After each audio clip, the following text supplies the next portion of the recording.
1 Superstore, including laser discs now, where we take your request on a topic and give you our recommendations. We received a request earlier this month from a dying, decrepit woman who is obviously suffering from dementia and asked for a horror movie directed by a woman with no nudity. Are you okay with that? I'm doing just fine with Dianetics, thank you. Oh, okay. My name is Linda, but you can, as always, call me the Cheese. I'm Adrian, and just don't call me late for dinner. And I'm Donnie, but because of our guest and their wonderful movie, you can call me Remy, short for Remy. I'd tell you what I'd do, but I'd have to kill you. And yes, we do have a special guest this month. Yay! Hello, new customer. Welcome to Hello. I'm Becky. Hi, Becky. And I like to party. That was a hot rod reference. Yeah. So now I need all of you to go around and say you also like to party. So. Oh, we have a shirt with a tuxedo on it because we like to party. Yes. But we like to be Kids formal. look like they like to have a lot of fun. So, Becky Sayers is our special guest today. She's an awesome storyteller, director, writer, overall awesome person. We call them filmmakers now. Auteur. Oh, no. Yep, call me an Hitchcock, Truffaut, Becky Sayers. Yep. You heard it here. So I'm going with that. And you could check out her work. Actually, the last Buck Hunt is available still on Amazon, right? Yep, that's correct. Yeah, That Prime. was your second feature, right? Yes. My first feature is not really available anywhere. Probably for the better, I would say. You're so modest. Yeah. Yeah. Knock that The first film was something I shot in between summer break of my sophomore and junior year of college because we had access to all this film equipment. We're like, let's just go make something. That's what I always say. And that's I understand what we did. That's awesome. Yeah. I think Adrian took some liberties with the college camera equipment. But wait, what all are you trying to imply? Like I remember at making- the Art Institute taking their freaking $10,000 and $30,000 lenses because you only had to pay like 10% rental fee, and like I will take this to take photographs. Like for schoolwork. Well, whatever. That's how Phantasm got made. It's fine. Exactly. Is that what you call dick pics these days? It's about It's a lighting school project. and composition, okay? It's appreciated. Just making a commentary on socialism in today's society. You know, Linda, you we try don't say no mimicking- dick pics in this mess. You try mimicking silhouette low-key lighting with a dick pic, okay? Wait, Someone isn't out this there the will no say- nudity episodes theme? Yeah. This is one of the no nudity We're off episodes. to the wrong start. That's what Mrs. Ellison on the answering machine asked for. She specifically said no nudity. She didn't say no lewd language, though. We're letting her down. Let's take our glasses off. It'll be fine. It'll be Mrs. Ellison might not appreciate that we're doing a movie with a lot of fuck words, but whatever. She didn't say that specifically. Yeah. And unfortunately for her, she called on her cell phone, and we have caller ID, and Donnie's been sending her pictures already for his schoolwork. Hell, You Linda, know, you need to give me back my cell phone already, and I'll kill these other guys in front of you. Just give me the phone. Just give to me that phone, child. you can have the phone. Just give me the tiger. That's all I want. Yes, so our awesome guest this month What now? actually has I should mention you are the first special guest of Videorama. So thank you so what much. an honor. Now you have all this pressure. Yeah. You're setting the bar. Adrian, you have a tiger. And she ain't afraid of nothing. She'll stick you with a knife, man. Yeah. She'll cut you up so bad. Yeah, so Becky has a recommendation. Yes, I do. Tigers Are Not Afraid, which it took me a bit to think about a film that met your criteria because the first ones that came to mind all had nudity in them. Even though there was small, like maybe some side boob or just like a little bit of male butt, for a flash. But eventually I landed on a film, to Adrian's point, has a lot of F-bombs in it and a lot of horrible violence, including violence that involves children. So it's not by any means a tame film. But it's nudity and it is a horror film and it is directed by a woman. Yay! Besides, lots of violence, in the American rating system, that's like a PG. You just can't show any nipples. Yeah. Yeah, you can shoot as many kids as you want as long as nobody gets naked. It's PG, PG-13 maybe. That's our national motto. Yes, I was gonna say. Yeah. Shoot as many kids as you want. That's what South Park learned with their animated movie. You can have all the violence you want on screen. You just can't have foreskin on a dildo. That's where they draw the line. People are so picky.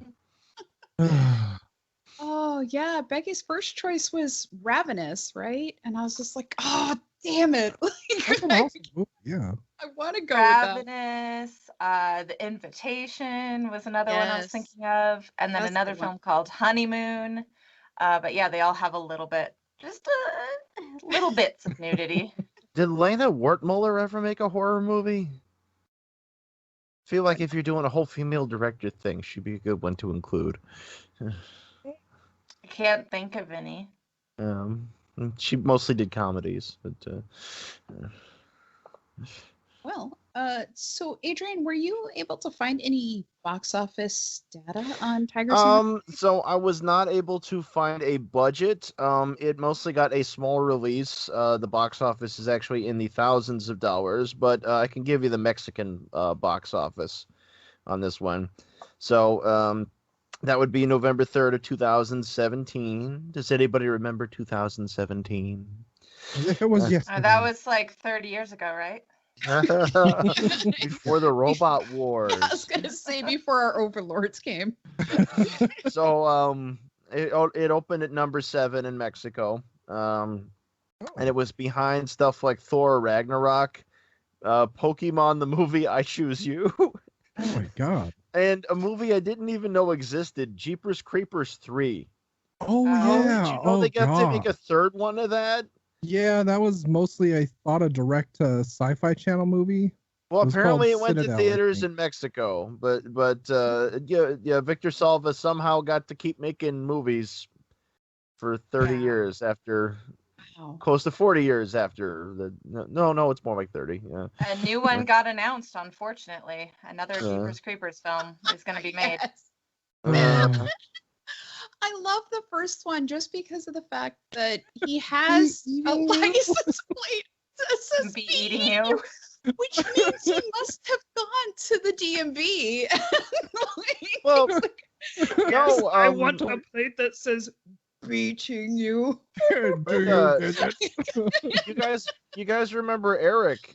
Jeepers Creepers, that movie was like his kryptonite. He would Yeah. go into a rage talking about Jeepers Creepers, saying it starts out as one thing and then it just turns into another thing. You can't do that. You just do one thing and that's your movie. You choose one. Oh, never show this person From Dusk Till Dawn. I was gonna say. Right. I don't think they'll be alive the next day. For some Oh. reason, that one didn't bug him, but when it involves the Jeepers Creepers monster, he gets all upset. I guess We're some people can't psychos. handle the flesh walls. I don't know.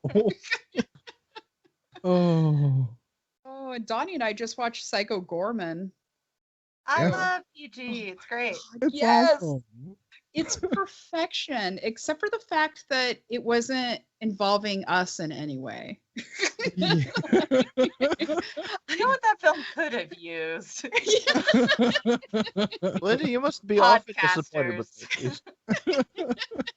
Well, I just feel like this is a movie that Donnie and I could have made, straight out of our childhood.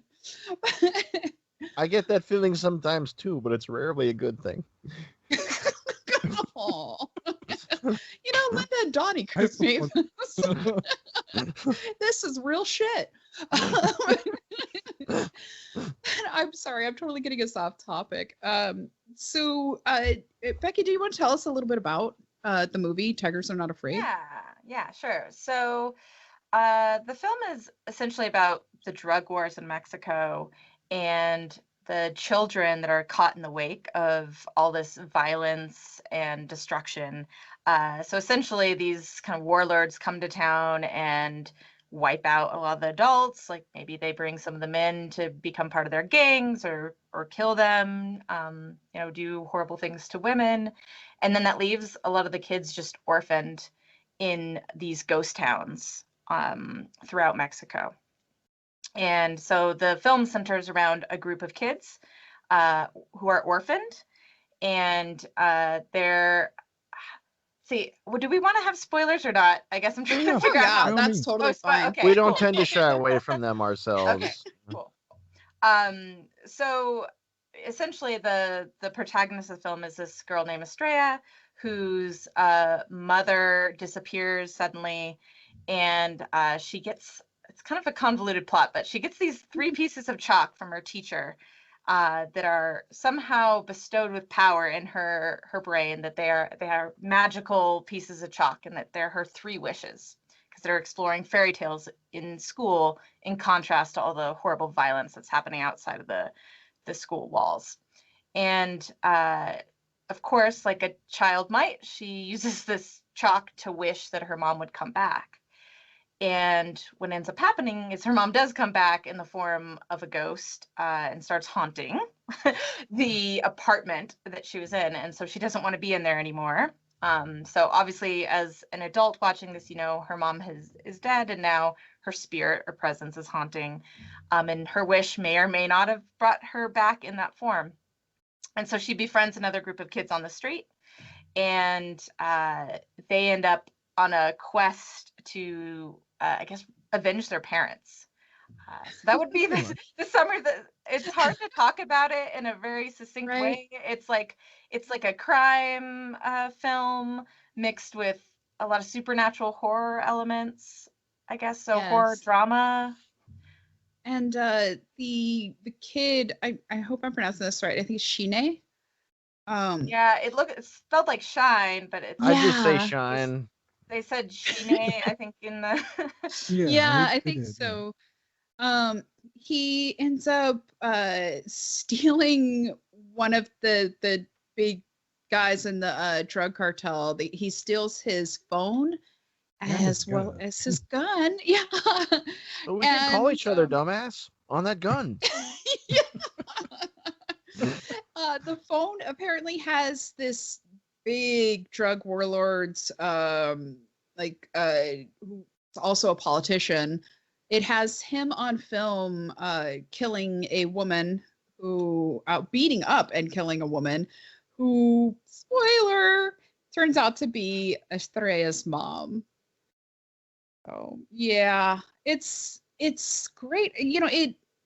I love the magical realism and the fact that she went with this sort of I know she said that she kind of wanted to make it look like a documentary, but that just happens to have supernatural elements in it. And I'm a sucker for like the deep psychological horror movies, and this one I really felt hit all the marks for me. But it is a little convoluted with the plot. But that And being those street said, kids have a microwave they have a microwave and a TV. and a throne made out of tires. They're somehow hooking up to the power lines. I don't know. Yeah. Kids can be really resourceful. And keeping But if the that's cell the phone plot charged. detail that's a problem, then I think the movie's doing okay. Exactly. Yeah. No, pretty much made sense. Yeah. Yeah. And the kids, for being, child actors, they're, and having no acting experience prior to this, they're doing a pretty damn good job too. I feel like that must be hard to find a kid who can do that convincing a job. Yeah, I was reading that through the casting process, they saw 600 children, and then Issa López, the director herself, saw over 200. And they ended up using an acting coach from another film that this really reminds me of, which is City of God. It's a Brazilian film from Okay, 2002. I did And see that that also one. has a lot of kids. Yeah, it's very similar in terms of just about, kids, streetwise kids kind of growing up in what feels like a hopeless environment. Yeah. And so the acting coach for that was also used in Tigers Are Not Afraid, which is funny because like the whole time I kept thinking about City of God during the movie, and then I was reading later. I'm like, oh, it was also one of Lopez's inspirations as well.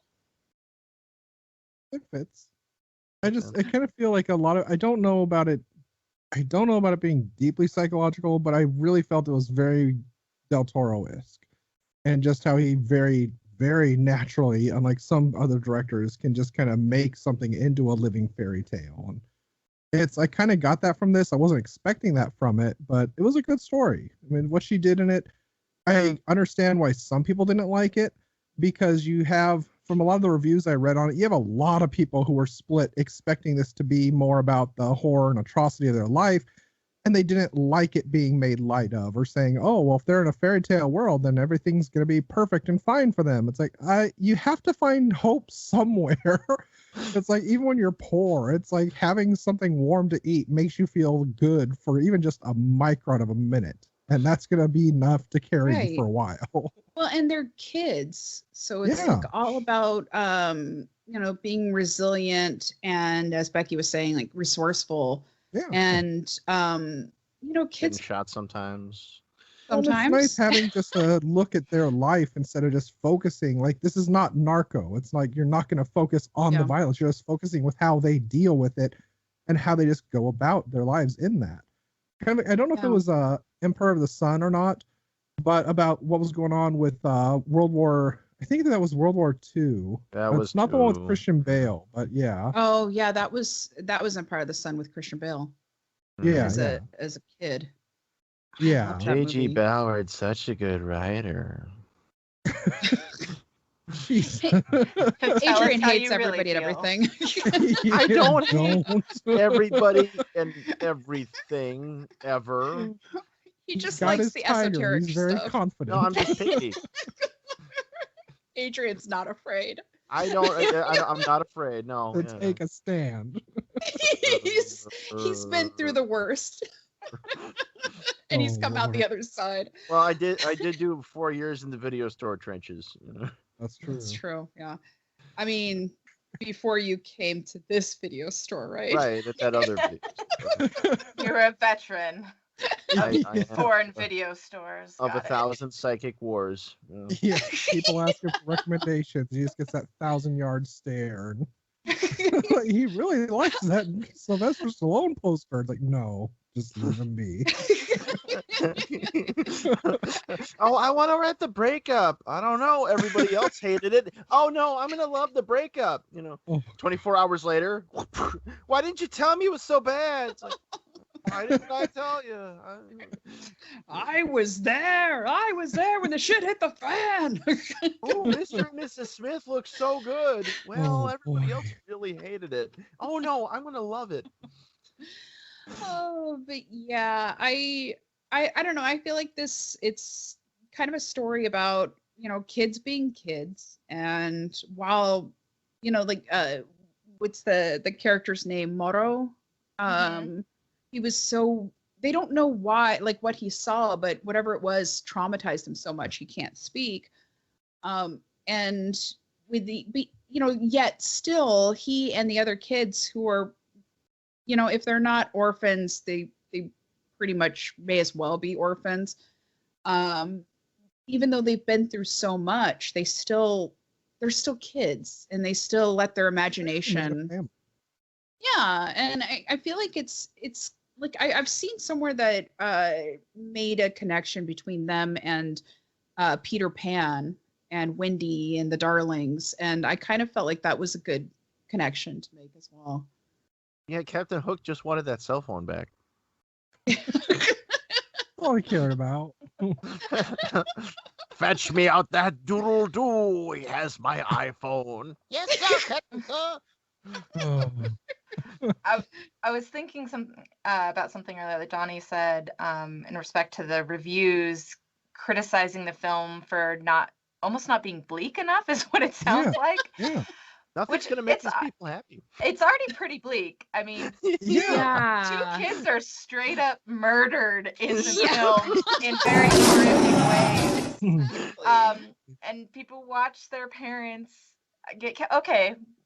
That aside, but it's interesting you bring it up because the original ending was supposed to have the other kids in kind of that group besides Estrella. They were supposed to turn out to be gangsters in the end. So it was kind of representing this cycle of violence that these kids grow up and that's all they know, and then they become the people that they were despising as kids.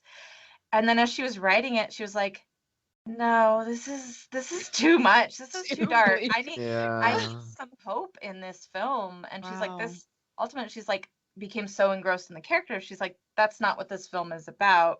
So she tweaked it and revised it to say that, hey, at any point you can make a decision and you can change your life. You can be headed down a path and still choose to do the right thing, which in some ways is a much stronger message and more powerful message than, guess what? Cycles of violence repeat themselves. We all kind of know that already. Yeah, we know that. Yeah. We don't need another depressing reminder of it. At all. I kind of felt like it would be a great origin story because I would want to see how Estrella and the boys grow up. And if like she with escaped the tiger that escaped the zoo. No, I mean... Linda. That's the deleted scene as she's walking out to the field. The tiger just leaps after her. She nods with respect to the tiger. The tiger nods back. She walks on the other side of the door, and then all of a sudden, this is actually a prequel. This is don't you remember? This is the origin story to that well-known film series. No, 3 wishes, my child. This is not. Oh God, I almost did for a remake of this. Yeah, Wishmaster. I literally was gonna tie this in for a script doctor saying the Wishmaster meets Tiger for a break.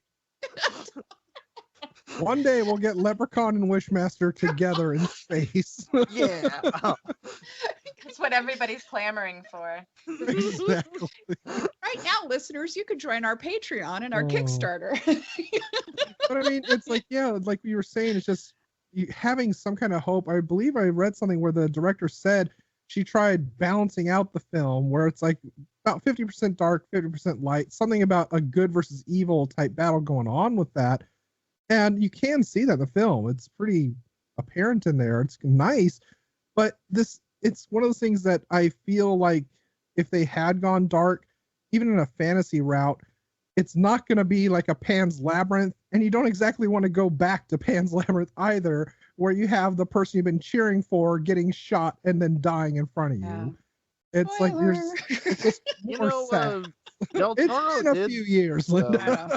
We know that Del Toro saw this. He liked this one. He put this on his list. Yeah. Del Toro officially put Tigers Are Not Afraid on his fridge. Yeah. Well, and on his fridge, he got his magnet. He's like, "You see this? Very good, Issa."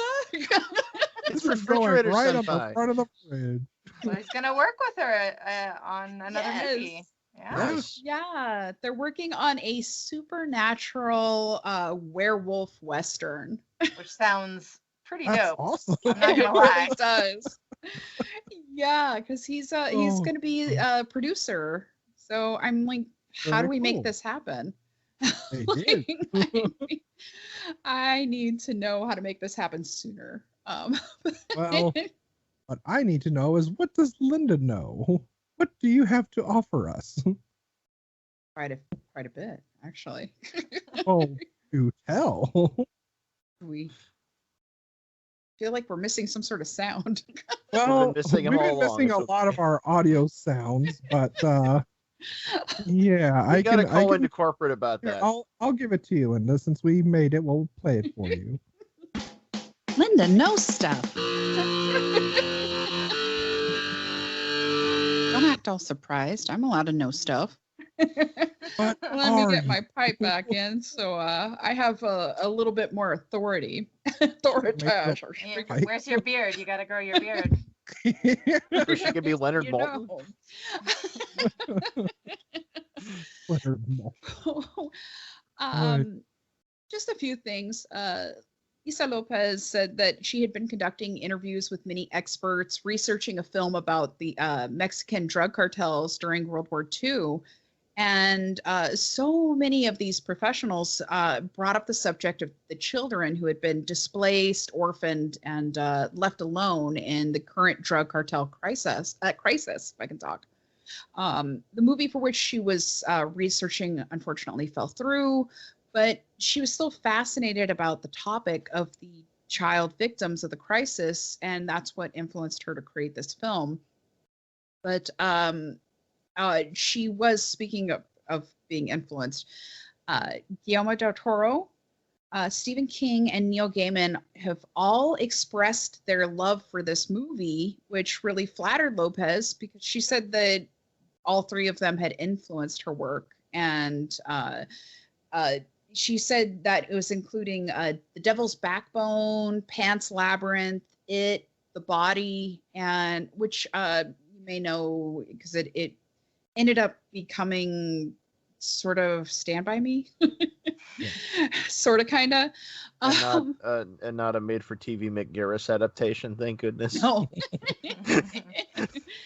And The Sandman by Neil Gaiman, of course. But they all kind of became champions for this movie. And as you were saying earlier, Guillermo del Toro ended up wanting to work with her. So, yeah, 2019, she said that he'll be producing her werewolf Western, which it kind of sounds like everything we need right now.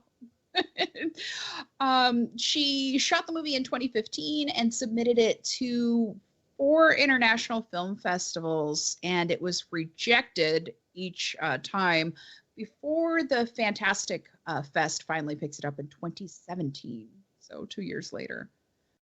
Yeah, that's all I've got that we haven't covered already.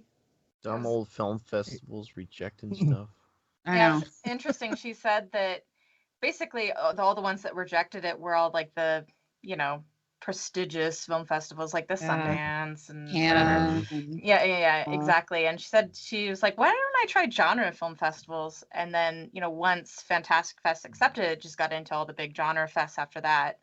And she said that she didn't think the film would have been as successful outside of the genre space, because the fans are really supportive and welcoming of the film. So go genre nerds. Yay!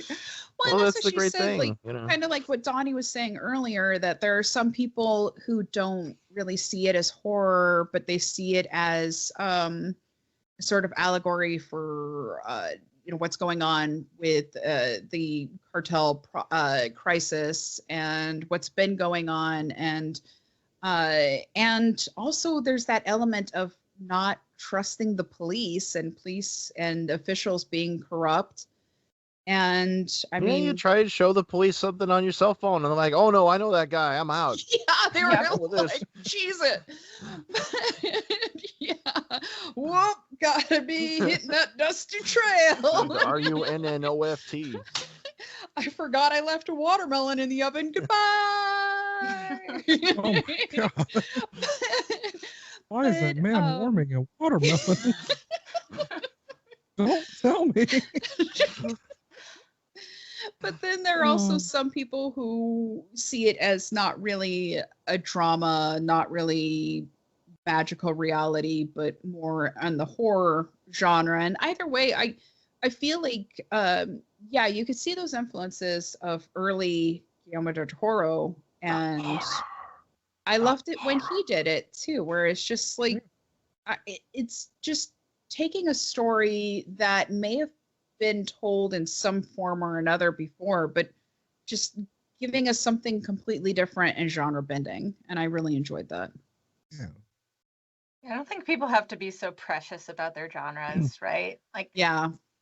Different people take different things out of it. It's clearly not, it doesn't have a place in one bucket of genre. It dips its toes in all sorts of things, which I think is awesome.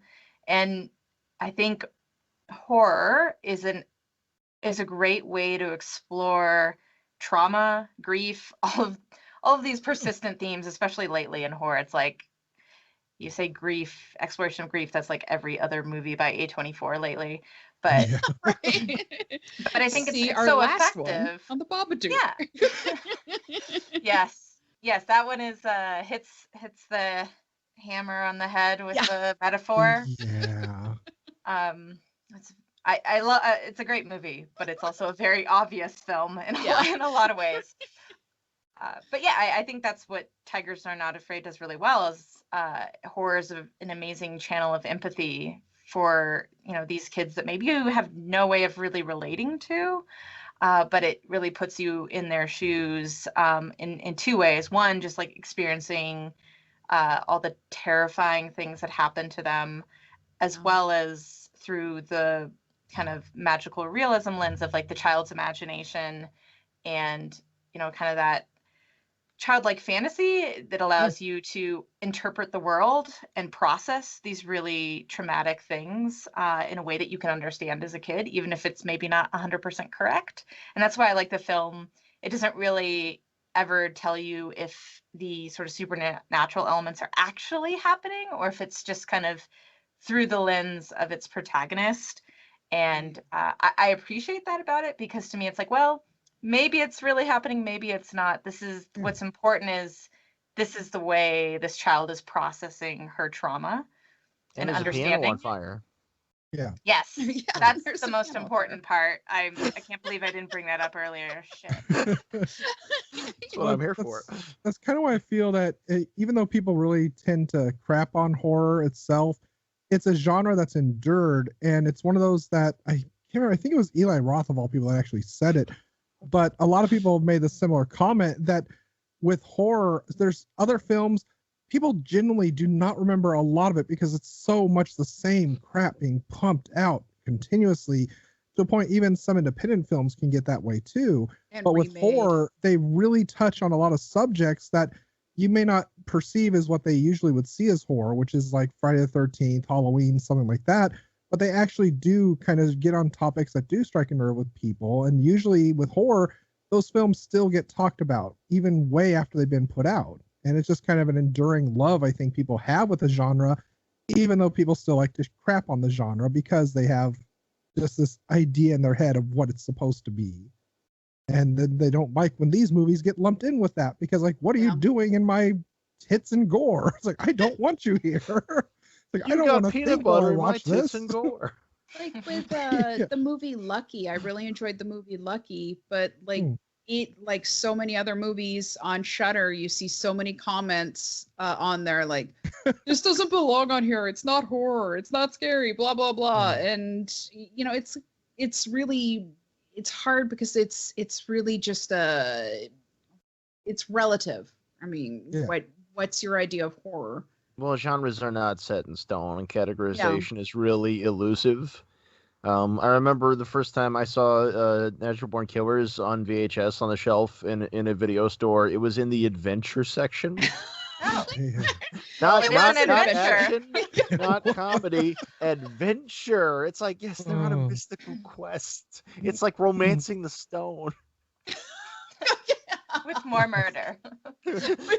Slightly more.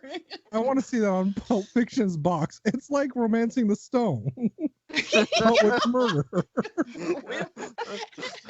Oh, God. I wish I had a pot belly. If you had a pot belly, I'd punch you in it. Oh, God. So, how about them Dodgers? Yeah, I mean, it's true though with Pulp Fiction. It's just exactly like it, just a little more horror, a little more, murder and Tim Roth. Oh, A little bit country. Yeah, a little bit rock and roll. I guess so. So, Becky, if you wouldn't mind, I had a couple questions for you as a creator. Sure, go for it. So, what and or who would you say are your top influences? Oh, well, as cliche as it is, John Carpenter. Halloween was what made me want to make movies. I, Ooh. remember watching it when I was 13 and just being terrified that Michael Myers was in my doorway as a kid. And I was just fascinated by that and immediately wanted to learn everything about the making of the movie.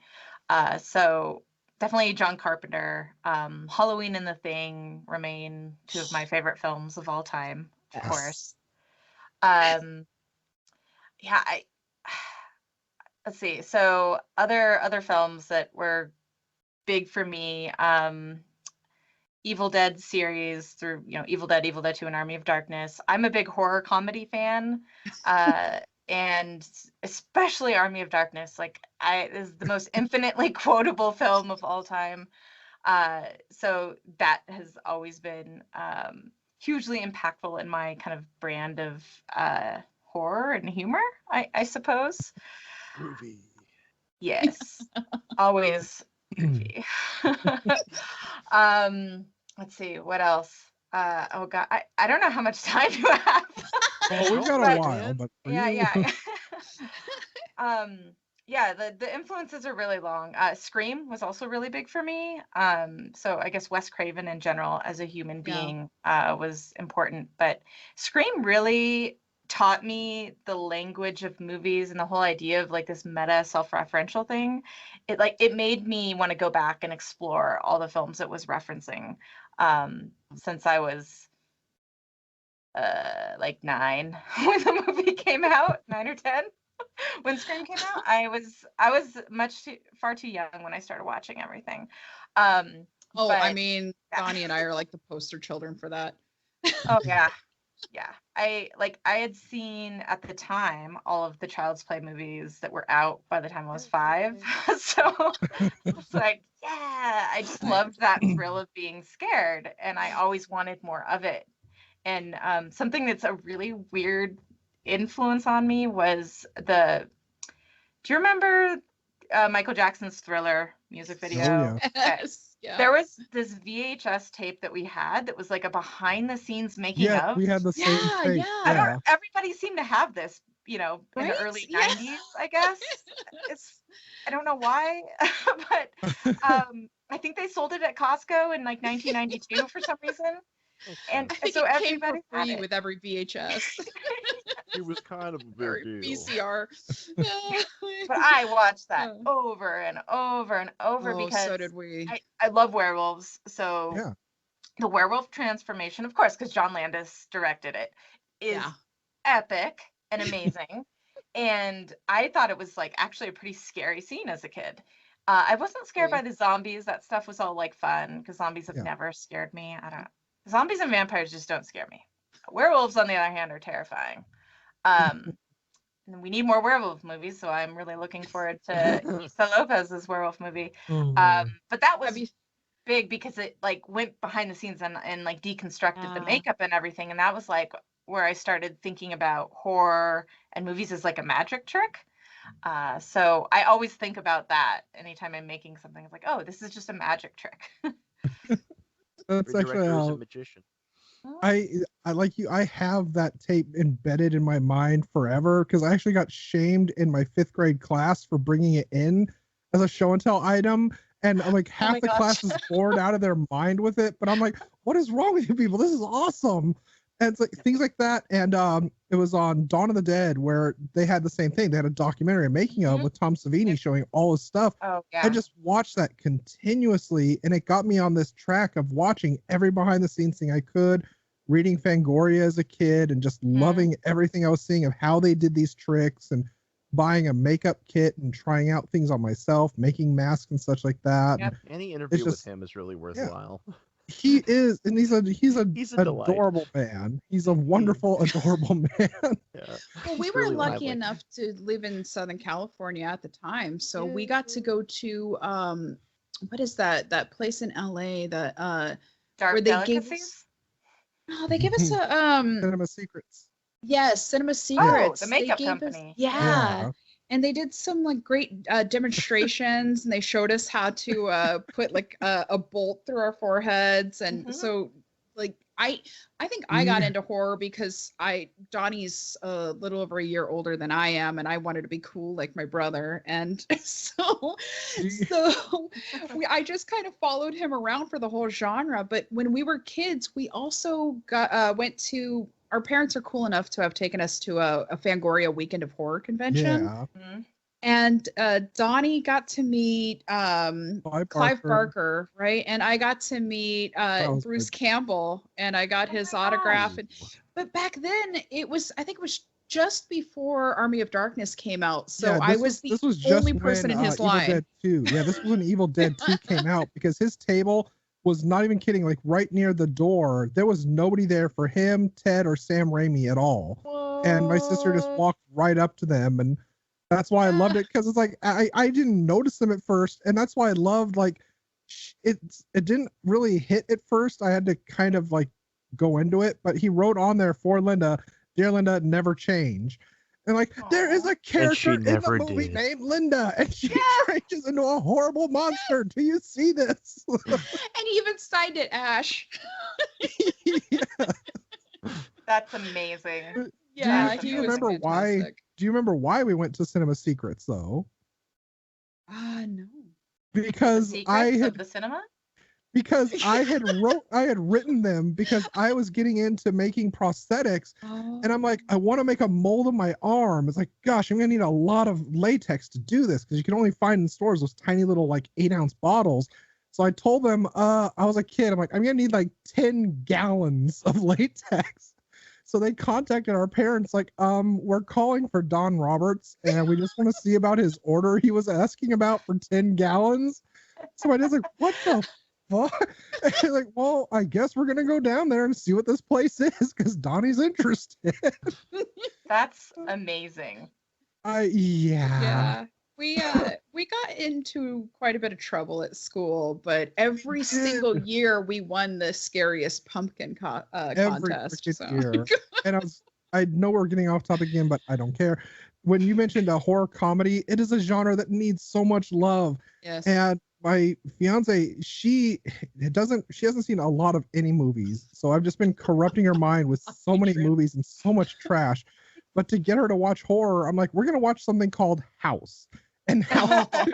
Oh yeah. Work. It's like, we're gonna watch these movies that are acceptable horror and also fun, because you have to see that these things can be fun, not just when are they getting naked, when are the body parts exploding. Yeah. And they even enjoyed Evil Dead and Evil Dead 2 and Prince of Darkness, which still is like the biggest hallmark of a big budget horror comedy. Prince of Darkness needs more appreciation. It does, but it doesn't need Sam Raimi making 10,000 more different versions of it to put out on Blu-ray and DVD. And Oh. When we were really Gotta fill the shelves little, up with something. Yeah. my mom never like my parents didn't care about we had no filter, which is probably to our detriment. It's probably why I have PTSD now. Barbie survived. Oh, whatever.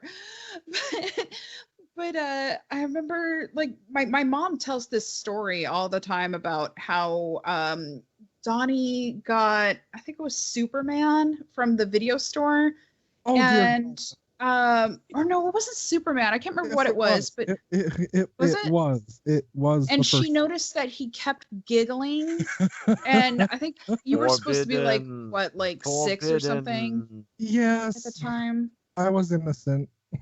And he just kept laughing and giggling. And my mom's like, Superman's not a funny movie. What is going on? So she goes back Not there. funny, haha.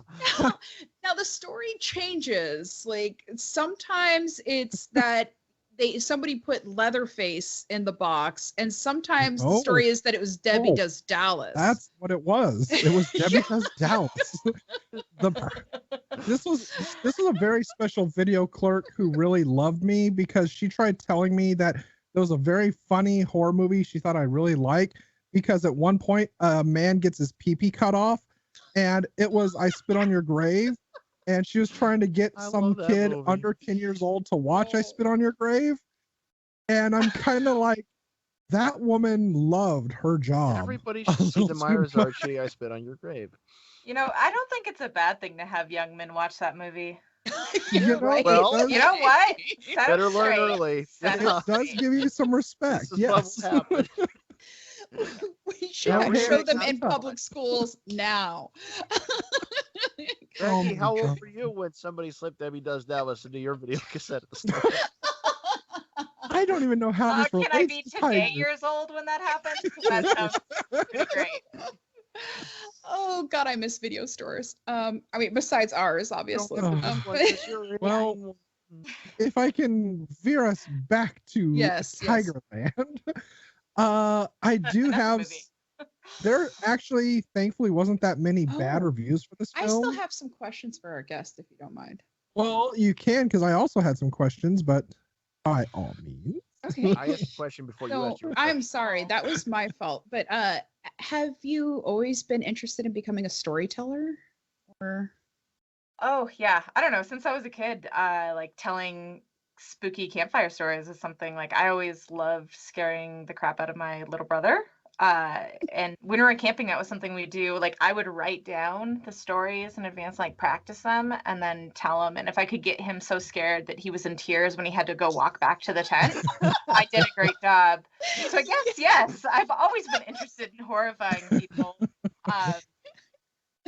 I think it's also like when I was a kid, I made a haunted house in our basement, and I just really loved torturing my friends and making them go through it. Oh, But you're living I- my dreams. I counted my victories by the tears shed. But I think I've always just been fascinated by like getting a reaction out of people and making them feel something through something imaginary. So yeah, and you know, it's funny. I recently found when I was going through like old like keepsakes at my parents' house. You know, when you were in like second grade, you made those like laminated books Oh, yeah. where you would draw like Oh. it's, you know, at some of them where it's like, oh look, I made like the Lion King oh yeah. my way, and or Jurassic Park, but told through my perspective. But there was like a little about the author section. And these are when I was like 7 years old. But it's like wants to be, it's always like an artist, a writer, and it's like favorite book, Goosebumps. So it's like it's just in my DNA. And apparently I also claim to have wrote Jurassic Park 3 because it says other books by this author, and I put Jurassic Park 3. Oh, Oh, we for have you to you. thank for that. Yes, you're welcome. Excellent. So I wish I had written the second one because that gymnastics scene, that's like some gym cottage shit. I'm They all cut you for from that. the team? Oh.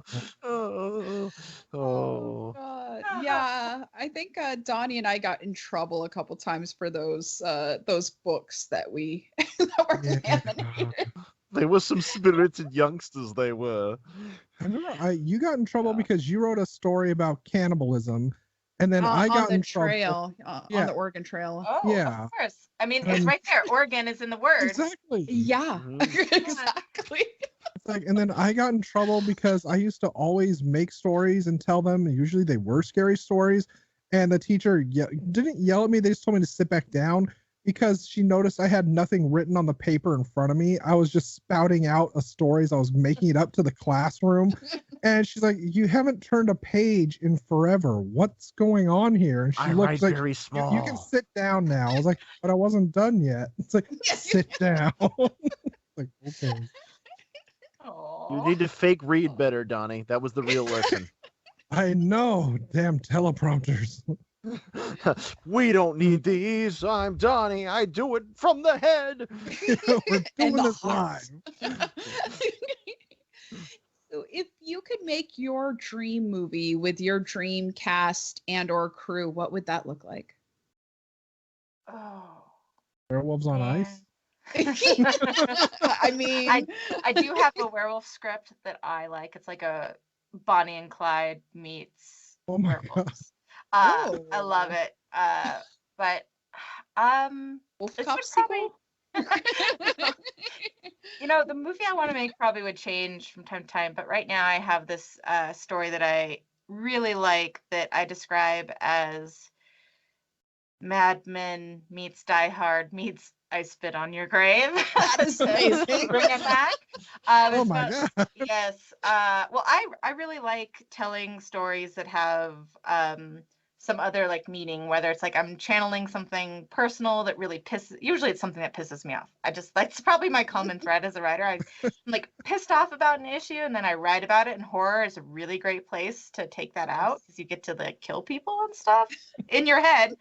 To be clear. Yeah, this one it's a difficult script because it tackles a lot of serious issues, but it's done in this heavily satirical way, kind of like maybe a God Bless America. If you've seen that, it's like that God, that is so style. good. A little the bit of shit like out of maybe it. falling Yeah. down-esque, but it's from Nice. a woman's Oh my perspective God. of like just getting fed up with all the sexist shit about being stuck in this boys' club at her job. Oh. And then it all like explodes and all goes down in like one office building in real time. So yeah, I would love to That's make amazing. that. It's hard to get financing for movies. It is. So that's yeah. So I would just, if I could do anything, I would just want like, hey, give me $10 million. I'll make 4 movies with that money that are all good movies, but I don't need a ton of money for each film. You don't want to take 300 million and make one really bad movie like they do now? You don't want to This do isn't that one? Marvel, damn it. Yeah. Oh, We ought to hook Becky up with Lynn Terrible. Kabasensky. yes. Yes. Oh. Just let us know when you get the Kickstarter thing going. That is actually a question I did have, was just from directing and filmmaking perspective. It's like, how difficult do you find it raising money for projects? And what would you say is like not so much an approach that worked for you, but just a path you found that seemed the right one that somehow just sprung up like, gosh, why weren't we doing this before? Yeah. So every project's a little different. The only time I've ever been able to get movies made is just by raising the money independently or saving up my own money. It's, believe it or not, there's not a lot of people out there that are just willing to give you money for your Yeah. art. And Don't we know it? yes. And everything's very consolidated now, with media. Like Disney owns half Yeah. the world. Yes. And they're Most putting of it, more and yeah. more money into smaller or fewer projects, let's put it that way. Yeah. So it's a challenge. So to me, it's like, whatever route works for you is the best route. Don't try and focus on what somebody else did, because you have your own set of connections and resources. Even if you don't think you have connections, you probably do. You just have to be like, get out there and like go to local film if you can't travel, it's not everybody has the means to do that, but like go to local film festivals, go to conventions, just meet people. You will expand your network, even if they're not big names or anything. There are more people that you can rely on to support you. And make a list of all the resources you have, where it's like, hey, my parents live on this really cool property. It has a lot of, for example, my parents live on 10 acres and a lot of it's wow. just forest. So most of my movies, I'm like, what can I do in the middle of a forest? Well, good thing I like making horror movies about, people getting killed in the woods. So that's a resource. And that actually costs money for a lot of people to go shoot in the forest. They Yeah. have to go Yeah. to a national park or something and get permission and all of that. And I didn't have to do any of those things. Or like maybe you are friends with somebody that has like a grocery store or a convenience store or something, and you're like, hey, that's a cool shooting location, that gives you value. So just like think about all the things you have, all the people, maybe you have a cool friend that's a great artist, like great, maybe they can do your poster for you. Just like start making lists of those things. and not wait for anything to happen. But yeah, I've tried so many different ways to raise money. I'm a Shutter Labs fellow, so Shutter back in the day did a filmmaking retreat sponsored by AMC, and I got to go do that, and it was like this amazing. It's one of the most amazing experiences of my life. It was like basically you go up to upstate New York and stay in this freaking haunted mansion, and it's a workshop, and you get like coached by all these people about your story and your scripts, and amazing, and like great experience. I got to meet a lot of great people who are now my friends. Still didn't get a movie made from that. I participated in Frontiers, which is Fantasia Film Festival's kind of co-production market, which is specifically geared towards indie genre filmmakers looking to raise money for their projects. Still didn't get anything off the ground, but it's like all those like almost there where it's like, hey, somebody's interested in reading your script, and you're like, wouldn't it be amazing if this Spectre Vision wanted to make your script? They read it, they're like, not a fit for us right now, but come back next time. It's like you get that over and over and over again. So you just got to keep trying, but like nothing will happen if you don't put yourself out there and try.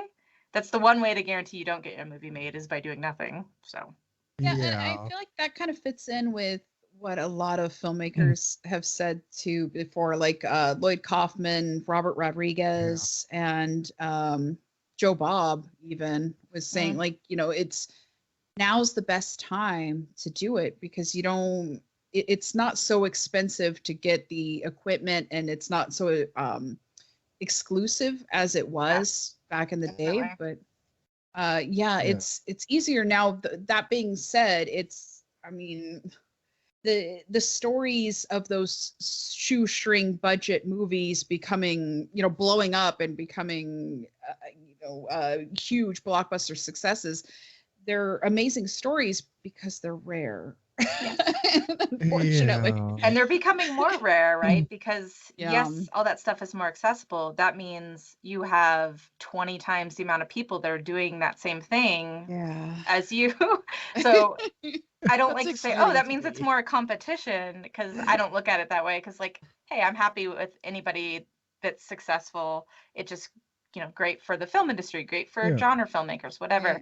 But yeah, that does mean that there's a lot more content out there now. So it's like, it just gets buried. Under all those suburban Sasquatches. Exactly. Oh, suburban Sasquatch. But I mean, you are right, and it's one of those things that I talking to Ted Raimi for a while when we went to Crypticon here in Seattle. It's like I got to tell him about how much I loved the behind the scenes stuff of the making of Evil Dead and how many years it took them to do that, and how I just kept thinking of the same thing when my sister's now ex-boyfriend many moons ago asked me and my friend to be in a movie they were making. And my sister's glad her name was misspelled in the credits because it means she doesn't have to associate with the film. But it's like, as horrible as the people were that made the film, just being out there in the woods, freezing ass cold with nothing but like a little gas heater someone had as for like everyone to crowd around. And the only food you had was cut up hot dogs that weren't even cooked, put in with Hormel chili in a pot. It's like, this is horrible. I've been here for like 8 hours, but God, I love this. I love being a zombie out in the woods too, and that was a lot of fun. I mean, I didn't get credit for it, but you can't find it anywhere. It's like I told him, it's like things like that made me want to go and make a movie, because it's like, if some I will say, if some asshole can like brag on film about how they were taking free food from like donation centers meant for the homeless to feed himself and the cast, and they can make a piece of crap movie, why can't I? And Ted Story of inspiration. Like, Ted just laughed. And he's like, everyone's like, oh my God, it's so cool and inspirational what you guys got away with making that film and how big it became. It's like, we were just having fun. It's like, we weren't even thinking about how this was going to get in theaters. We're just like, we wanted to make this as a project, going out on weekends or days off and just filming and screwing around. It's like, but now when I go to film schools and I talk about what I've done, what my brother's done, or we're both there and we have to watch these films they make, He's like, the thing that bothers him is that in film schools, I think they finally changed it.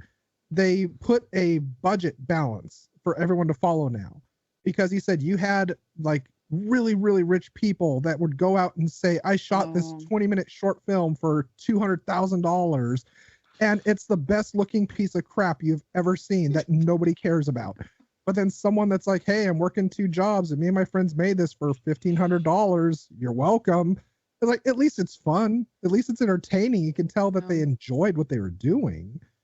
And it's like those type of films, when you actually look at what you have, like you said, you just go through a resource checklist, you tend to enjoy yourself more instead of pulling your hair out going, what the hell am I doing? And then just expecting to hang yourself at the end and film it and call it art. It's just, a lot of films can end up doing that. And a lot of people have sort of an unfair advantage of having all these millions of dollars available, or somehow just being charming enough to know people with all this money. Yeah. But even people that are told for 6 years or 5 years no repeatedly, when you eventually do get that yes, at least your work's out there. And for all you know, it can actually take off. And that's something that when Linda was telling us about your films and to watch the last Buck Hunt, like, that was a funny as shit movie. And I loved it. And it has to date the most the most whimsical soundtrack. Yeah, right. I mean, at one point I thought I heard a clown horn. I can't be sure, but I loved it. Yes. And the fact that camo tape can be used to cover every name brand on every piece of clothing and equipment. That was great. Oh, you noticed the small details. I love it. Yes. I just, oh God. It's a feature. It's camo tape is a feature. Like, speaking of a film that takes twists and turns. Yes. Oh, I God. did not see that coming. Well, sadly, neither did Remy. Which is my last question. Did America's Sweetheart Remy survive the Bigfoot attack, or are we all in for a night of lighting a candle? I like to leave that to the audience's interpretation. Thank you, Mrs. Lynch. I appreciate that. No, he died. He was pounced by a tiger at the end. Yeah. You're not going to pull a carpenter in the thing and say, no, I'm not telling you who's infested or if anyone is. It's just, no. And then you end up burying your friend in a refrigerator. Linda, did you have more Actually, that covers my final question of, did you have any advice for aspiring filmmakers? I mean, that pretty much covers it. Adrian. Yeah. Have no wine before it's time. I was going to ask if you consider yourself an actor's director or more of like a von Sternberg kind of dictator.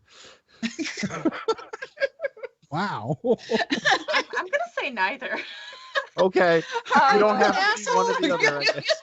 No, I mean, I guess I would lean more towards the actors. I think that's a big thing people oftentimes don't realize, that aren't people that aren't familiar with being on set, is how much the director's job is actually to work with the actors on set. Because in theory, everything else has already been planned out.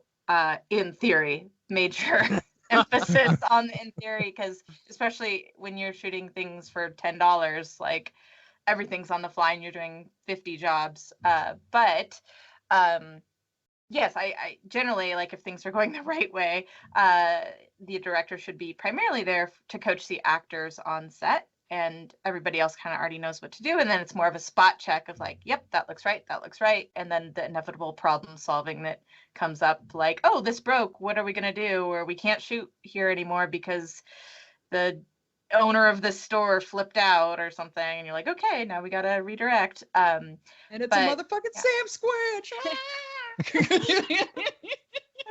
Exactly. You said Sam Squinch first with the Trailer Park Boys reference. Now I've got it in my head. Sorry. No, when the owner flips out, I whip out my phone and I make my film to go on World Star Hip Hop.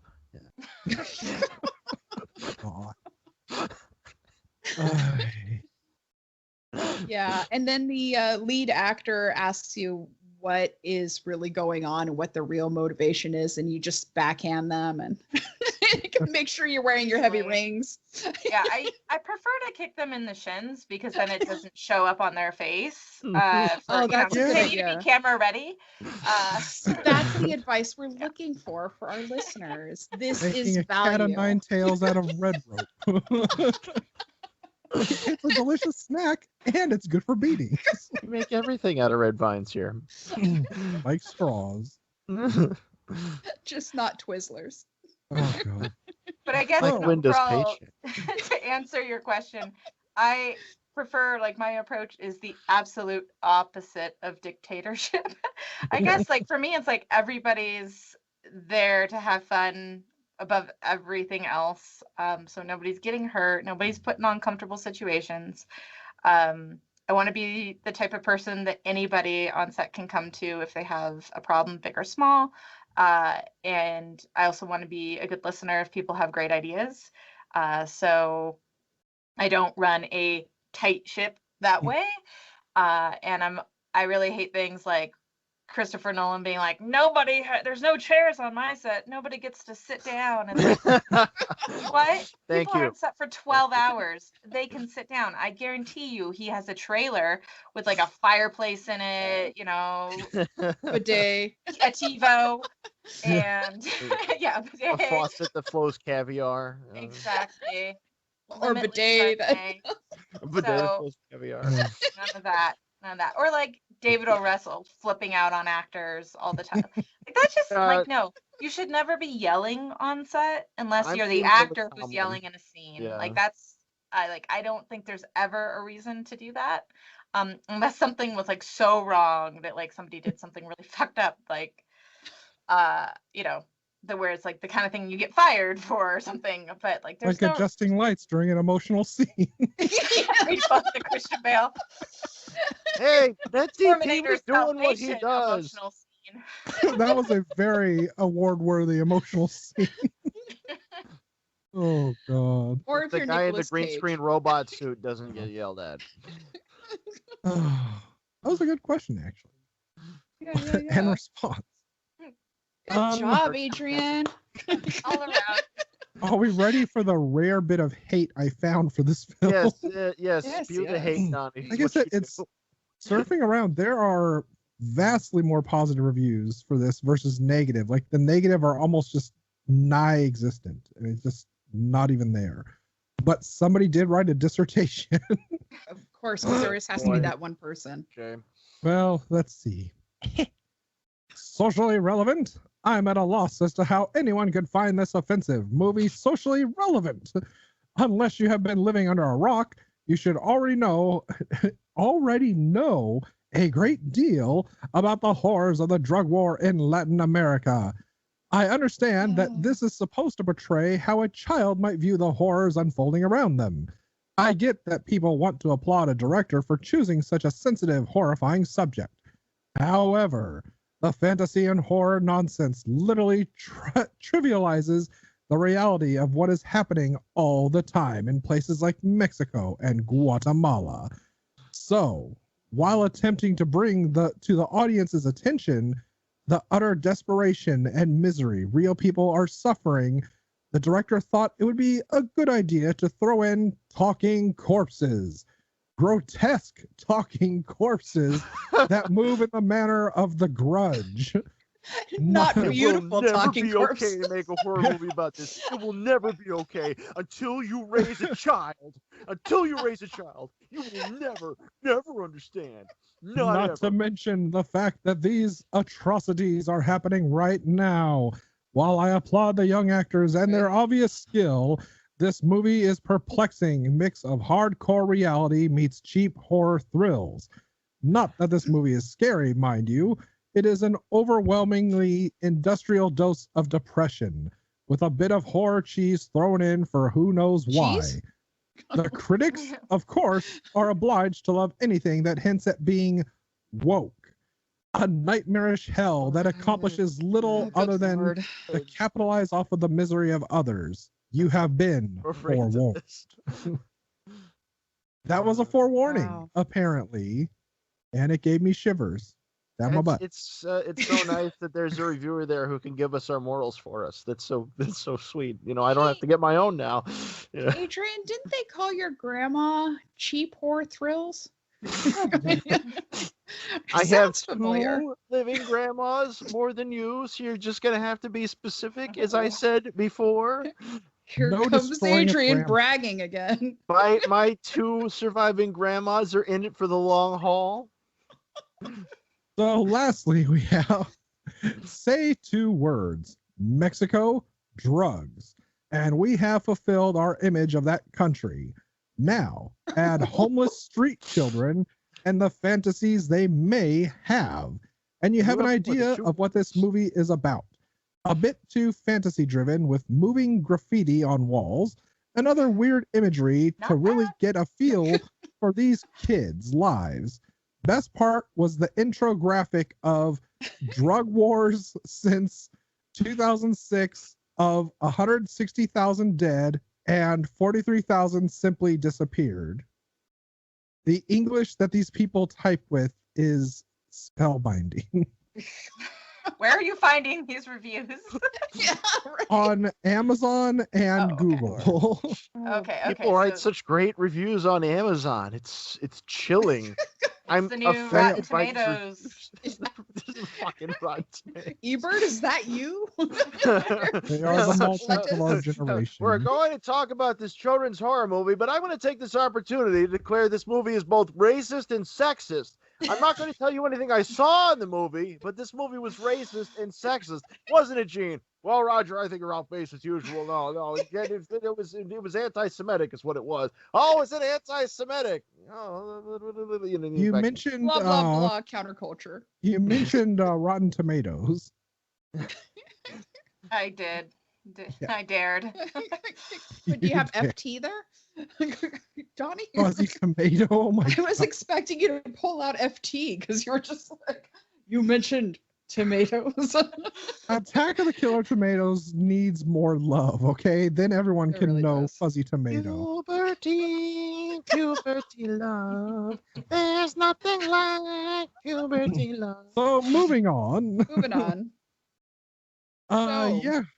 Yes, on that. Do you guys feel like it's time for script doctors? Oh God.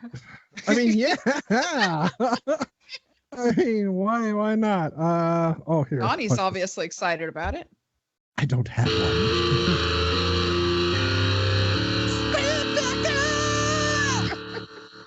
Okay. Jesus Christ. I'll go first. Mhm. Okay, so mine is just going to be turned into a musical. And so it's not just what did that reviewer say? Horrifying talking corpses or something like that. No, Grotesque. yeah, oh, grotesque, thank you. Yes. But now they're going to be grotesque talking corpses with jazz hands. And it's going to be all about finding the spirit and the beat. And also, I'm going to replace Shine with Val Kilmer. Oh. Yep. He's going to play a child. Yes, on his knees throughout the whole thing, like tiptoe style. Yeah. My God. This is my design. So, Everyone has a dream. Adrian? Moi? Maybe Larry Clark's "What's Up, Tigers." Make it just really intentionally offensive. Just shoot it in the LA area because you don't have to go anywhere. Include the token ghost, but mostly include token stereotypes. It's Larry Clark. Then include a Norman Mailer ending where the camera turns around and you actually see Larry Clark abusing the crew and then punching four dignitaries in the face. Larry Clark, everybody. Fuck it, just make it street trash. Why not? Nolan, that would be too good. You know what you're doing? You're making light of this very serious situation. You're trivializing it. A homeless situation with and that's Viper just alcohol. sad. Yeah. It's just sad, man. Oh yeah. Donnie, were you able to come up with one? I was trying to write one before we started, and then you surprised me by not being in the bathroom for 15 minutes and then saying, let's go. So, As I do. mean, if I had to, like I said, whoever survived the tiger mauling from the end of the film, which was cut as we discussed, they now are working for the cartel until Mr. Satriani comes down playing a majestic guitar and then just sprinkles dust on all of them, which frees them. And it's not the kind of dust they have to pay like 10K a kilo for, but it's more like magical rainbow crap. And they go on a magical adventure to Detroit City because why not? And then it basically becomes Cheech Marin's Born in East LA, but in Chicago. Are you Detroit. also mixing it with Crossroads with Ralph Macchio? I mean, I kind of wanted to, but you know, Robert Johnson is not a girl, not yet a woman. Oh God, I need to see that movie again. And thank you for not just saying Crossroads, because I don't want people getting confused with that and Britney Spears Crossroads. Because that was a magical Britney Spears all its own. Crossroads, where she's like, "I'll see you at the crossroads, so you won't be lonely. I miss my Uncle Charles." No, bad, no. Well, there's going to be a new Crossroads starring both Britney Spears and Ralph Macchio in 2023, and then you just won't know what to do. I never know what to do. My brain is gone. No. We live in a world where they remade I Spit on Your Grave and they want to remake Drop Dead Fred. Okay. They made it into a trilogy. That's the worst part. It's like, for no reason they at all, did. you're in They're Europe now. Also Why am I in Europe? remaking Blazing Saddles and Seven Samurai into And The a Thing. like and the thing. But Well, these ones well- are all going to be an animation, right? Well, Seven Samurai is just like all that Red Harvest adaptations. That's already abused. They have one back. Yeah. But like doing it to Blazing Saddles, that's not cool. Yeah. Yeah, but I don't know. Blazing, I'm Dang. not a remake hater. I'm fine with remakes. You still have your original. I mean, there's some Yeah. that I'm like, I don't understand the purpose of them. That's yeah. In certain instances, I really don't like the trend of like taking a foreign film and then 1 year later making Yeah. an English language Paying American the same version of it. director to remake their film with a different ending that's not as good. Yeah, like that i.e. usually it's not Footloose. great. But you know, in general, Yeah. like there's some remakes. I mean, The Thing is a remake. Yeah, and it's Uh, amazing. And Yeah, there's I'm plenty one of good the only ones. people who likes the Howard Hawks version better, but you know, it's okay. Yeah, You're also the wrong. same person that with our topic this week chose a film noir crime drama for a horror with no nudity directed by a Hey, woman. we were just saying genre lines are not set in stone. One of us chose a fantasy road trip picture. One of us chose You're a fantasy correct. drama about You're loss, correct. and one of us One of chose us a I'm was magical told a realistic shitty for version your of. kids. I am sorry. I'm just saying, like, not, and also, you know, a movie that's horror doesn't need to be supernatural. So But I agree about the Agree. remakes. I agree about the remakes because I still feel to this day the remake they did, I think it was Day of the Dead was the remake back in the 90s. I feel that film would not have been hated so much if they'd given it a different title Yeah. because so many people held on to it Mhm. so dearly. And then you have people debating the running zombies versus slow moving zombies.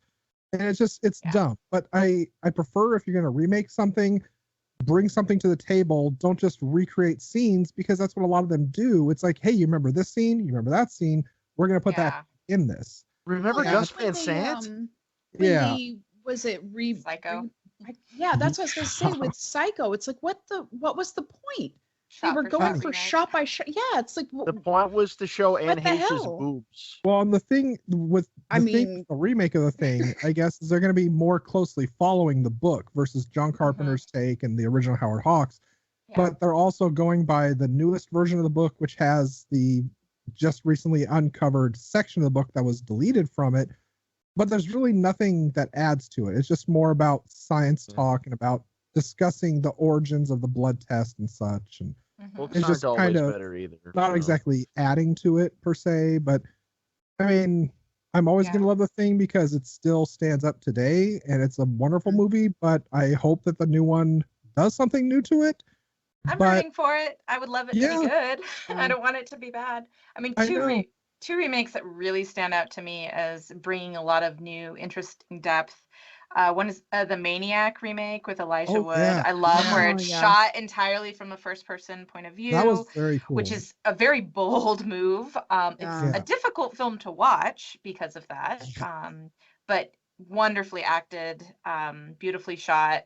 And then the other one, the Invisible Man, Lee Winnell's Invisible Man remake, which completely changes the whole subtext of the story and modernizes it in a beautiful way.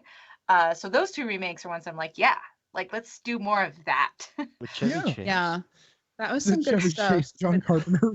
Oh, yes. Look, it's not as God. bad as its reputation. People need to chill. it's not. Oh, you know, and I still It's not- I defend don't think it's a Starman. bad It's a movie. great movie. Starman is good. Yes. But it's kind of like how I know it's not a remake, but it's kind of how I feel about like Hellblazer versus the movie Constantine. It's like Constantine on its own, great fucking movie. But once you say this is John Constantine from Hellblazer, then it's like, that's Well, I mean, that's It's going a to be the story best from screen it. It's a great adaptation, story from it. though, because But- that show was terrible. Oh, you're talking about well, I liked the show, but I mean, Oh my whatever. God, dude! You know, take a breath for God's sake. It's like, no, we're gonna cram as much dialogue as we can before the commercial. Before the commercial, hurry, hurry! It's a thing. There's a thing going on. Me and Mrs. Wow. Jones, hurry. So, I'm actually curious. Go ahead, Linda. I didn't mean to cut you off. well, I was just gonna say that we've gone off on so many insanely so many tangents that It's what we happens didn't when we get to have fun Becky's. guests. Yes. We're But- just jamming. We're a jam Yeah. band now. Yeah. That's what we are. This is what we do. You showed up for, a specific thing, and then we're not going to give you any of that thing. We're just going to Sorry. give you a 30-minute drum solo. This is not You should work for Cameo. the We Fox didn't pay you Network. $100 for a 30-second greeting. This is like the restaurant that Adrian always wanted to open called not Ruby Tuesdays, but you can't always get what you want. I thought you were gonna mention Freddy's Diner, but okay. Yes, more than that. You find a corner and go to it. Oh. So as Linda was saying, did you have a remake of the film? Or sequel. Or Or sequel sequel. or prequel or Yeah, I thought about this, and I was like, and it's specifically for the reason I talked about, like, I don't really want like an American remake of this. It just Yeah. feels like it's not Yeah. appropriate Well, at don't do what all. I did. No. Mine was terrible. I probably didn't follow the assignment exactly because I just There are now no I know a rules. little bit better about how you roll. But one thing that I think would have been really cool is I was thinking about all these different films that it reminded me of, and it'd be really cool to do some sort of anthology with different filmmakers who have all made this like type of film. It's like where you have the streetwise street kids, street twice, whatever, getting revenge or like showing adults what's up and kicking ass. Like I love that. That's one of my favorite Oh, things. yeah. It's like kids kicking ass, and there's not enough of those now. It used to be like so many movies in the 80s, right? We grew up with all the God, yeah. Amblin that's type what stuff. that was, man. And now Yes, Oh yeah. gosh. now because they're Uh, trying to make these 4-quadrant films of superhero shit that you don't get Yeah. anymore of the like Monster Squad style movies. God, I love Oh. Monster Squad so much. Yes, Like, so- kick him in the nards. Exactly. Tigers Are Not Afraid is like that in a Yeah. serious way. Very different type of movie. You don't get the same feeling watching it, but it's like that same thing where it's like giving a lot of respect to kids and like all this Yes. shit they are put through and what they are capable of. And so I was thinking about, City of God, which we talked about, which is co-directed by a man and a woman. And Devil's Backbone, Guillermo del Toro's film, which I was thinking about. I love that film as well for this mainly because of the kids. And then I was also thinking about a film called La Llorona. Yes. Not the Yeah. American one. Oh, thank you. The Guatemalan film. It's got a lot of parallels to Tigers Are Not Afraid. Yeah. There's this horrible genocide that occurred in Guatemala in the 80s that not a lot of people actually know about or talk about. And it left also a lot of orphaned kids. Interestingly, a lot of kids ended up getting taken in by some of the soldiers that killed their parents, and they didn't. Yeah. They grew up not even knowing it, which is just a crazy thing. Yeah, I want to make a movie about that, but I'm probably not the right person to make it because it's not my story. But La Llorona is fantastic. It's a very slow burn movie, but it's a powerful film. Yeah. And so I'd love to see those directors, Guillermo del Toro, the filmmakers behind City of God. It's Fernando Mireles and Katia Lund. And then I don't know how to say his first. I think it's Jairo Bustamante is the director of La Llorona. Yes. It's Jayro. I don't know how that would. Jay Bustamante. Jairo. Yeah.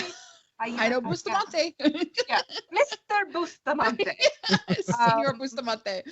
And Issa López. I'd love to see them tackle an anthology together, like, you know, fusing kind of these different storylines and threads about like using kind of supernatural horror elements and like these forgotten children. So yeah, that was my more serious script doctoring. I like it. You know, you do bring up a really important point of like the Americanization of everything, and there are so many things like you know, from the dawn of freaking time that happen all around the world that we don't hear about here in America unless you happen to be listening to like BBC or some other like news source, and it's unfortunate. But like the whole story of La Llorona is just, I think it's fascinating, but that's why I'm afraid to see the American version. Well, they're totally different. It's not even about the same subject matter because right, La Llorona is a classic ghost tale that takes different form in different cultures, right? And the Guatemalan version is about, you know, using that folklore to talk about an important cultural issue, an historical issue, whereas the American one is exploiting a popular ghost myth. Because well, America, mainstream American horror movies are all becoming very the same, and like it's like it's not even a form that makes sense to us now. White people are crazy about curses. That's what the show said. That's pretty much what that movie proves. Let's make an American remake of the American remake of The Grudge, you guys. Yeah. Oh, God. Even the Japanese version wasn't that good. What are we even doing? What are we even doing? What are we? Hey, remember the American remake of Tigers You're Not Afraid, where she wishes that her dad, Ryan Philippe, was cool, and then suddenly he is, but then somebody else dies. Remember that? Or they both hold the tiger at the same time, and they wish that they could trade places. And then one of them's Dudley Moore all of a sudden. Yeah. Are you saying this is going to turn into like Michael Jackson's Remember the Time video, and someone's just going to transform from a person to a tiger? And okay, why not? On the table. It sounds actually way too creative for an American remake. I'm sorry. Yeah, that's true. Yeah. Hey guys, I found some footage. Then I went to the library. Oh, don't say his name 3 times. No, it's 5 times. Oh, sorry. You know, all that said, I think Neil Breen would make a very classic attempt at this film. But, you know, we all dream. That's one Kickstarter I would fund. Did we learn anything through this? Through the experience or the film? Because two things are not really the same. I mean, either. Respect your plushes. They are alive, and they will show you where the room full of corpses is. Yeah, you can find bravery in the littlest things. Yes. You are going to get attacked by your own plushy tiger. You have been shaking that thing like a British nanny. Her name's Lisa, and she's used to it. Is she Lisa Frank? No, she's not. Just say stuff like that. Dance on the sand. Rawr, she's going to come get you. I would say that what I've learned is that one, if you're hiding from somebody and they have the number of the cell phone that you're holding as leverage, maybe you should either have it off or on silent. Also, if you just tricked somebody, somebody you know is a murderer, into believing that they destroyed said cell phone, turn said cell phone off or on silent, or at least, go far, far, far away. And if they have Snapchat, turn off the GPS locator on Snapchat. Yeah. Like, we know Don't you're check here. in. Don't check into the place. So like, This movie's all about cellular phones. I'm surprised Nicolas Cage wasn't in Oh. it. Ragamuffin children that are running away from you just checked into. Oh man, that's my favorite Burger King too. I'll be right there. Not Burger like that King other bathroom. Burger Yes. Oh, you know what happens in those places. Also, don't always trust the police. When you've got, Especially in that town. especially when you have a video of some politician killing a chick. you call maybe. the media, they will put that shit on. Oh blast. yeah. What are you Go- talking go about? to That the video's video. out of context. That was locker room talk. You post it to your OnlyFans or Maybe your not that Instagram. I'm getting the wrong message there. I don't want them to have an OnlyFans, Linda. You're gonna get us canceled and put on a list, and we don't want to be on a list. Please, Linda. Why isn't one of Linda's us in a kiddie reflections pool are right now? not, her opinions are not those of Videorama. For once, I'm not the offensive one. This is good. I like it. So, did anybody else learn anything through this? That was it. So Yeah, that was I our don't have PSA. anything witty to comment on learning. I guess other than like on a serious note, like I really hadn't thought about, like I knew about all the messed up stuff going on with the drug cartels in Mexico and other parts of Latin America, of course, but I hadn't really given thought to the idea of how many children are on the street and Yeah. orphaned as a result specifically. So that's just not a perspective I had before. So the film did kind of open my eyes to that. Yeah, I mean, I have to agree because I'd never thought about it either. And then, like, watching this movie, it's like, fuck yeah. I mean, there's got to be, I mean, I don't know. Those I think cartels are backed by Canadian banks. we take a lot of things that are, we take a lot of things for granted. Like, well, wouldn't there be some sort of system in place that would take these kids in? Wouldn't this, wouldn't that? Why wouldn't they just go to a cop or, blah, blah, Well, blah. And They this covered kind that of, one. yeah, I mean, they have no options pretty much. But yeah, so then I guess with that, I would say, please, please, please listen, follow, rate, and review Videorama, especially on Apple Podcasts. It will earn you an on-air shout out. And check out our stuff on YouTube where you can see our beautiful face.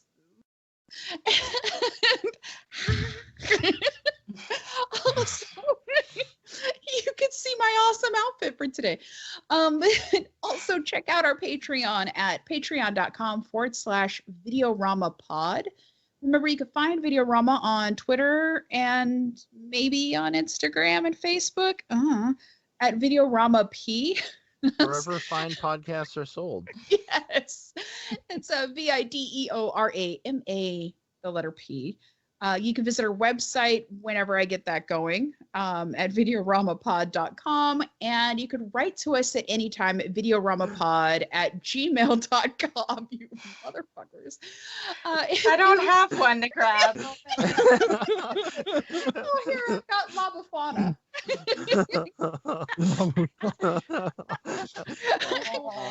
And I'm not afraid.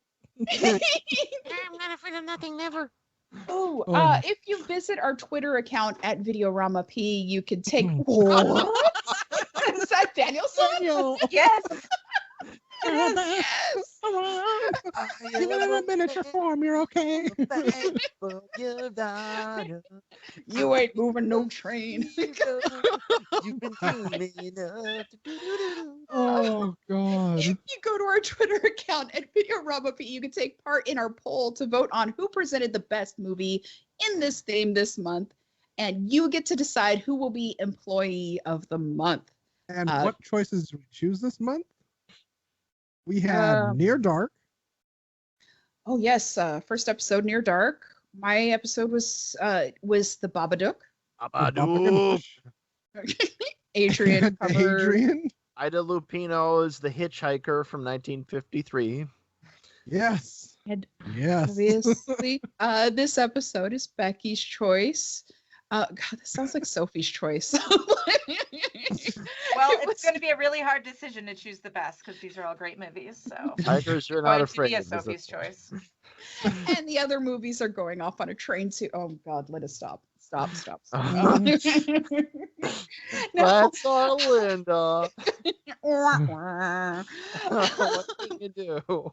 You can check out my other podcast about witches in history and stories of all media, Bedknobs and Broomflicks. Also, check me out as Lila in Dispatches of Disassociation and as Patrice and Lieutenant Murphy in Coyote's Bluff. I was in that too. Yes, he was. Adrian, what you got going on? Where can they find you? Oh, I'm on DeviantArt.com with my 3,000 plus artworks and stories under Leo the Fox, LeoTheFox, all run together, all one word. And I'm on the YouTube as A.A. Smith. I recently posted video of an abandoned brewery somewhere. And I'm on Goodreads as Leo the Fox, and you can find me on there complaining about books that are 100 years older than you have and you haven't read. My God. And Donnie, how about you? Well, I actually no, I can't say it now because Cage's Kiss is over with. So never mind Pornhub. But I am I will always be the boy who blew. Damn it. But I am Unreal Goals on Twitter. I am Stilgar the Twi'lek on Instagram and Unreal Goals. Yes. I am Unreal Goals on Yahoo and YouTube, especially YouTube, where I'm going to be posting hopefully soon a sampling of our horror anthology. And I'm just got to make up some more music for that. But yeah, other than that, you can find me at your local Arby's digging through the trash like the trash panda I am. And giving happy endings. And one of our new customer, Becky Sayers, where can she be found? Under a bridge, looking sad. Downtown? No, Twitter is probably the best place to find me, at Becky M. Sayers. You can check out The Last Buck Hunt on Amazon Prime. And yeah, that's pretty much all I promote. And I did want to do a small note. There's a lot of serious shit going on in the world right now, as always. But in particular, there's a lot of anti-Semitic stuff right now. So I did want to call out that no way associated with that. And the jokes were no way associated with that. Couldn't let that go without saying it. So yeah, sorry to end on a really down note. No, kudos. We can get serious. It's cool. Yeah, totally okay. Yeah. Usually they just give me shit for being serious. So you're okay. Pretentious, not serious. Pretentious. I don't know what you're talking about, Ron. Very thin line. Look here. A very thin line between siblings and co-workers. And murderers. So, and I guess this would be also a great time to remind you all that if you go to our Patreon at patreon.com/videoramapod, you can, depending on how much you want to help us, you can choose one of the themes that we cover. You could be a guest on here, or you could choose a movie that we cover as well. Otherwise, you will be getting some awesome, probably, well, I know we're going to have stickers and buttons, and maybe we'll get some notifications or ringtones for you. I don't know. We'll see. Excellent. So you heard the man. And next week is a new month, so we'll be moving on to a new theme. And I guess then we'll have to roll the dice and see what it will be. Yep. By then we'll have gotten Mrs. Ellis and her answer. Oh God, that old lady's still on hold. She's still alive. I mean, has Gotta be anybody costing checked her a on her? fortune. Oh. I mean, they can't play Jeopardy forever. And on that note, I will say bye. Bye. Bye.